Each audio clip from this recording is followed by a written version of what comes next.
what actually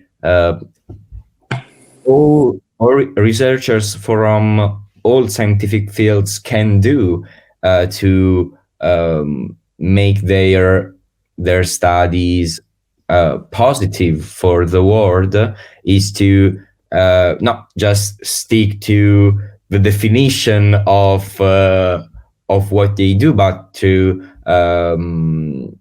understand also all the impacts that their discipline have on everything.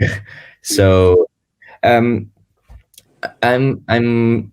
very surprised to hear from you some things that actually make sense in my head, but I wasn't aware of. So my question is, do you think that the non-scientific community should be more aware of what you study, you and your colleagues, of course, study, and in what measure?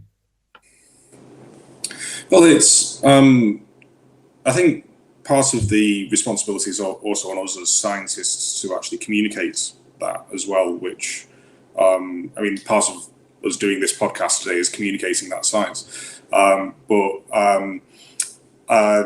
It's also like, so when you have a study that's gone through peer review, that it's gone through successfully, and it's produced some interesting results, you try and communicate that with as many people, because you want to share the really interesting stuff that you've found.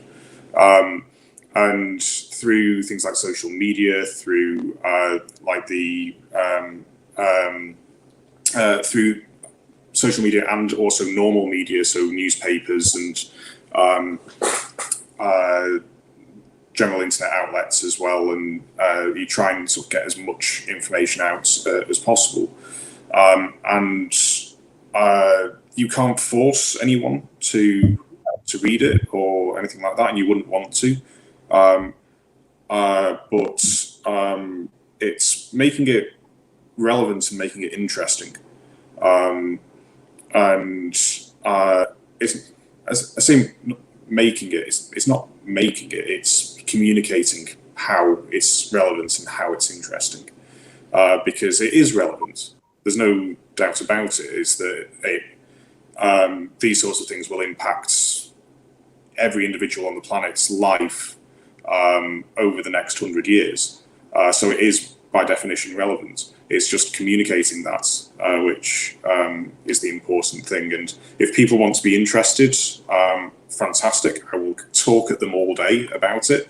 But if you can't force anyone to be interested in it, unfortunately. And Yeah. another thing is, I'm a nerd for this sort of stuff, so I love talking about it.